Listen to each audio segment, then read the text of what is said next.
ഇന്ന് നമ്മള് വെട്ടി കഷ്ണം തുണി വെച്ചിട്ട് നമ്മൾ തയ്ച്ചു കഴിയുമ്പോൾ ഒത്തിരി ബാലൻസ് കുറേ അധികം കട്ട് പീസ് നമുക്ക് വരാറുണ്ടല്ലേ. സാധാരണയായിട്ട് നമ്മൾ എന്താ ചെയ്യുക, ഒന്നുകിൽ ഒരു പില്ലോ റെഡിയാക്കും, ഇല്ലെങ്കിൽ ഒരു മാറ്റോ അങ്ങനെ എന്തെങ്കിലുമൊക്കെ ഉണ്ടാക്കി നമ്മൾ ഇത് ഒഴിവാക്കുവാണ്, ഇല്ലെങ്കിൽ കത്തിച്ചു കളയും, അല്ലെങ്കിൽ വേസ്റ്റ് എവിടെയെങ്കിലും കൊണ്ടിടും. ഇങ്ങനെയാണ് സാധാരണ എല്ലാം ചെയ്യാറുള്ളത് അല്ലെ.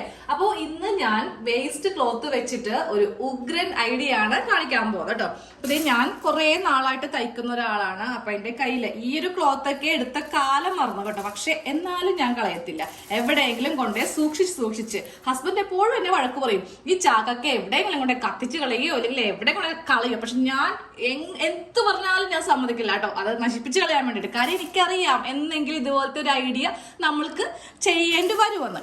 അപ്പൊ ഞാൻ ഇതിൽ നിന്ന് കുറച്ച് കട്ട് പീസ് എടുക്കുവാണ്. ഓരോ വെറൈറ്റി തുണികളാണ് കേട്ടോ എന്റെ കയ്യിൽ ഇപ്പോൾ ഉള്ളത്. പിന്നെ കുറെ നാളിങ്ങനെ വെച്ചിരുന്ന കൊണ്ട് അത്യാവശ്യം നല്ല ചുളിവൊക്കെ ഉണ്ട്. അപ്പൊ നമ്മൾക്ക് ഇതൊന്ന് അയൺ ചെയ്ത് എടുക്കണം. പക്ഷെ നേരെ കൊണ്ട് അയൺ ചെയ്യാൻ പറ്റില്ല, നമുക്ക് എല്ലാത്തിനും ഒരു അളവുണ്ടല്ലോ. അപ്പൊ ഞാൻ ഇതില് ഒരു അളവ് പ്രകാരം ഒന്ന് കട്ട് ചെയ്തെടുത്തിട്ടാണ് അതൊന്ന് അയൺ ചെയ്യാൻ പോകുന്നത്. ഞാൻ ഈ ഒരു ക്ലോത്തില് ഒരു 7 ഇഞ്ച് ലെങ്ത്തും കൊടുത്തു, അതുപോലെ തന്നെ 7 ഇഞ്ച് വിട്ടും കൊടുത്തു. അപ്പൊ നിങ്ങളുടെ കയ്യിൽ ഇത്രയുള്ള പീസ് ചിലപ്പോൾ കിട്ടില്ല എന്നുണ്ടെങ്കിൽ നമ്മൾക്ക് കിട്ടുന്ന അളവ് ഒരു 5ഓ 4ഓ ആയാലും മതി. കുറച്ചധികം നമുക്ക് തയ്യൽ കൂടുവന്നേ ഉള്ളൂ കേട്ടോ, വേറെ കുഴപ്പമൊന്നുമില്ല. എനിക്കിപ്പോ വേണമെങ്കിൽ ഇതിൽ നിന്ന് ഈ ഒരു ലെങ്ത് ഉള്ള തുണി എടുക്കാം, പക്ഷെ നമുക്ക് എല്ലാത്തിൽ നിന്നും കിട്ടിയെന്ന് വരില്ലല്ലോ. പിന്നെ കാണാനും ഭംഗി ഈ ഒരു സൈസ് ആയിരിക്കും കേട്ടോ. അപ്പൊ ഞാൻ ഇതൊന്ന് കട്ട് ചെയ്തെടുക്കുവാണ്. ഇത് വലിയ കുഴപ്പമില്ലാത്ത അധികം ചുളിവൊന്നും ഇല്ലാത്ത തുണിയായത് കൊണ്ട് അങ്ങോട്ട് കട്ട് ചെയ്തെടുത്തു. നന്നായിട്ട് ചുളിവുണ്ടെങ്കിൽ ഒന്ന് അയൺ ചെയ്ത് എടുക്കുന്നത് നല്ലതായിരിക്കും. അപ്പൊ ഇതുപോലത്തെ കുറച്ചധികം പീസ് നമുക്കൊന്ന് കട്ട് ചെയ്ത് എടുക്കാം.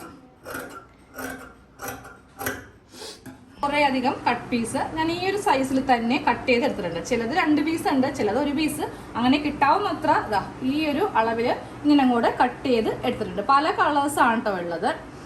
ഇനി നമ്മൾക്ക് വേണ്ടത് നമ്മുടെ കയ്യിലുള്ളൊരു പഴയ നൈറ്റിയോ ചുരിദാറോ ഇതിന്റെ അടിയിൽ ഒന്ന് വെക്കാൻ വേണ്ടി മാത്രം. മാറ്റൊന്നും അല്ല കേട്ടോ, അത് ആദ്യമേ പറഞ്ഞുതരാം. അപ്പൊ ഞാൻ എൻ്റെ കയ്യിൽ കോട്ടന്റെ ഒരു പണ്ട് തയ്ച്ചതാണ്, നമ്മുടെ ചാനലിലോട് കാണിച്ചിട്ടുണ്ട്. ഇതിപ്പോ എനിക്ക് ടൈറ്റ് ആയി, പിന്നെ കളർ ഫെയ്ഡ് ആയി, നമുക്ക് പുറത്തൊക്കെ പോകുമ്പോൾ ഇടാൻ പറ്റാത്തൊരു സ്റ്റേജ് ആയതുകൊണ്ട് ഞാൻ മാറ്റി വെച്ചിരിക്കുമായിരുന്നു. ഞാൻ ഈ ഒരു പോർഷൻ അങ്ങോട്ട് എടുക്കാൻ പോവാണ്. ഇവിടെ നിന്ന് കട്ട് ചെയ്തിട്ട് രണ്ടും കൂടെ ഒന്ന് ജോയിന്റ് ചെയ്യും. അപ്പൊ ഇത് ഇവിടെ നിന്ന് ഇങ്ങനെ കട്ട് ചെയ്ത് മാറ്റുവാണ്.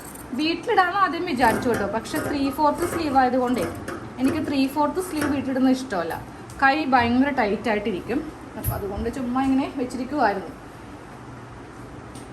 ഇതേപോലത്തെ 2 പീസ് ഇപ്പോൾ എൻ്റെ കയ്യിലുണ്ട് കേട്ടോ. ഞാനിപ്പോൾ ഇതൊന്ന് ജോയിന്റ് ചെയ്യാൻ പോവുകയാണ്.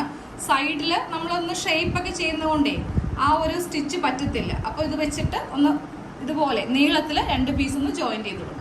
ആ 2 പീസ് ഞാൻ ഈ ഒരു സൈസിലേക്ക് ഒന്ന് കൺവേർട്ട് ചെയ്തിട്ടുണ്ട് കേട്ടോ. ഇതിപ്പോ ഒറ്റ പീസായിട്ട് എനിക്ക് ജോയിന്റ് ചെയ്തപ്പോൾ കിട്ടിയില്ല. എനിക്കൊരു 3 ജോയിന്റ് ഞാൻ ഈ തുണിയിൽ കൊടുത്തേ. ഒരു ജോയിന്റ് ഈ ഒരു ഭാഗത്തുണ്ട്, ഫുള്ളായിട്ട് ഞാനൊന്ന് പതിച്ച് തയ്ച്ചിട്ടുണ്ട്. പിന്നെ ഒരു ജോയിന്റ് ഇവിടെയാണ് വന്നിരിക്കുന്നത്. അപ്പൊ അത്യാവശ്യം ഞാനൊരു റെക്റ്റാങ്കിൾ ഷേപ്പിലാണ് ഇതിനെ ഒന്ന് ആക്കിയിരിക്കുന്നത്.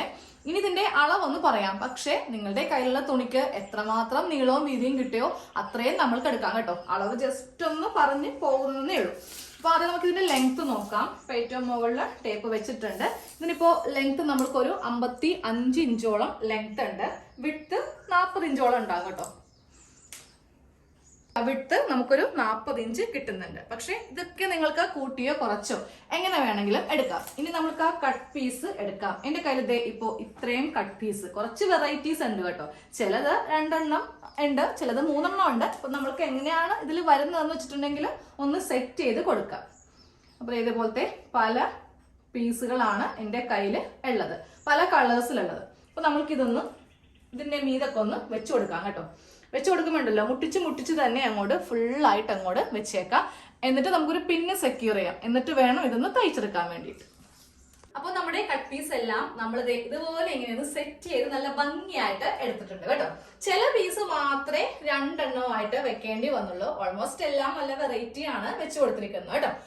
ഇനി നമുക്ക് കുറച്ച് സ്റ്റിച്ച് മാത്രമേ ഉള്ളൂ. അപ്പൊ ആദ്യമേ നമ്മൾക്കൊന്ന് സെക്യൂർ ചെയ്ത് കൊടുക്കാം. ഇതുപോലത്തെ മുട്ടുസൂചി വെച്ചിട്ട് ഇതിന്റെ നടുക്ക് ഇങ്ങനെ ഒന്ന് കുത്തി കൊടുക്കാം കേട്ടോ, ഇല്ലെങ്കിൽ അങ്ങോട്ടും ഇങ്ങോട്ടും തെന്നിപ്പോവും. ഇനി നമുക്ക് ഇതുപോലത്തെ കുറച്ച് പ്ലെയിൻ ബ്ലാക്ക് ആയിട്ടുള്ള തുണി, അതും കട്ട് പീസ് തന്നെയാണ്, ഒരു ലൈനിങ് പീസ് ആണ് കേട്ടോ. ഇത്രയും നീളം വേണമെന്നില്ല. ഞാൻ വീതി കൊടുത്തിരിക്കുന്നത് 4 ഇഞ്ചാണ്. ഇത് വെച്ചിട്ട് നമ്മൾക്ക് ഇങ്ങനെ അങ്ങോട്ട് വെച്ച് നമ്മൾക്ക് ഇതിന്റെ ഓരോ സെന്ററിലും തയ്ക്കുവാണെങ്കിൽ നല്ല ഭംഗിയായിരിക്കും കേട്ടോ കാണാൻ വേണ്ടിയിട്ട്. നീളത്തിലും തയ്ക്കുക, വീതിയിലും തയ്ക്കുക. പിന്നെ ഈ 4 ഭാഗത്തും തയ്ക്കണം. അപ്പൊ ഞാൻ ആദ്യമേ ഒരെണ്ണം കാണിച്ചു തരാം. ഇവിടെ എങ്ങനെയാണ് ഞാനിത് ഫിറ്റ് ചെയ്യാൻ പോണെന്നത് കാണിച്ചു തരാം കേട്ടോ. അപ്പൊ നമ്മുടെ വീട്ടിലൊക്കെയുള്ള പഴയ വെട്ട് കഷ്ണം തുണി ഉപയോഗിച്ചിട്ടാണ് ഞാൻ ഈ ഒരു അടിപൊളി പാറ്റേൺ റെഡിയാക്കിയിട്ടുള്ളത് കേട്ടോ. അപ്പൊ ഇതിന്റെ ഇടയിലെ കുറച്ച് സ്ട്രിപ്പ് വെച്ച് കൊടുത്തേ, അത് നമ്മുടെ വീഡിയോയിൽ ഉൾപ്പെടുത്താൻ പറ്റില്ല കേട്ടോ. എങ്ങനെയാണെന്ന് ജസ്റ്റ് ഞാനിപ്പോ പറഞ്ഞുതരാം. 4 ഭാഗത്തും ചെയ്ത് കൊടുത്തു. അതുകൂടാതെ ഓരോ സെന്ററിൽ ഇങ്ങനെ അങ്ങോട്ടും ഇങ്ങോട്ടും ഒന്ന് ചെയ്ത് കൊടുത്തു. അതിപ്പോ ഞാനൊന്ന് പറഞ്ഞുതരാം കേട്ടോ എങ്ങനെയാണ് ചെയ്യേണ്ടതെന്ന്. നല്ല ഭംഗിയല്ലേ കാണാൻ വേണ്ടി. ഇനി ഇതിന്റെ താഴെ വശവും നല്ല ഭംഗിയായിട്ട് തന്നെയാണ് ഇരിക്കുന്നത്. ഞാനിത് ആക്ച്വലി ചെയ്തത് നമ്മുടെ പ്രേയറിന്റെ ഒക്കെ ടൈമില് പായൊക്കെ വിരിച്ചിട്ടാണല്ലോ എല്ലാവരും ഇരിക്കുക. അപ്പൊ ഞാനിപ്പോ വിചാരിച്ചു പായൊക്കെ എടുക്കാൻ എനിക്ക് നല്ല മടി. എനിക്കാണെങ്കിൽ നല്ല കാല് വേദനയുള്ള ഒരാളാണ്.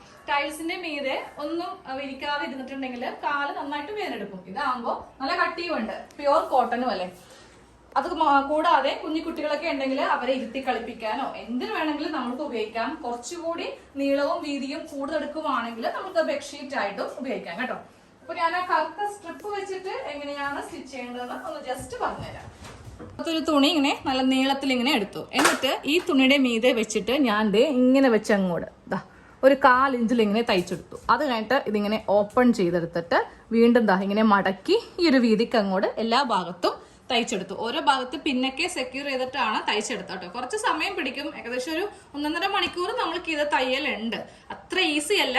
നിങ്ങൾക്ക് എന്തെങ്കിലുമൊക്കെ ഫ്രീ ടൈം കിട്ടുന്ന ടൈമിൽ ഇതുപോലെയൊക്കെ ഒന്ന് ചെയ്ത് നോക്കാം കേട്ടോ. ഇതാവുമ്പോൾ നമ്മൾക്കൊന്നും തന്നെ പുറത്തുനിന്ന് വാങ്ങിക്കേണ്ട ആവശ്യമില്ല. കട്ട് പീസ് അല്ലേ. അപ്പൊ അതൊക്കെ എടുത്തിട്ട് ഇതുപോലത്തെ കാര്യങ്ങളൊക്കെ ചെയ്ത് നോക്കാം. അടിവശം ആണെങ്കിലും നല്ല നീറ്റ് ആയിട്ടാണ് നമ്മൾക്ക് ഇങ്ങനെ ഇരിക്കുന്നത്.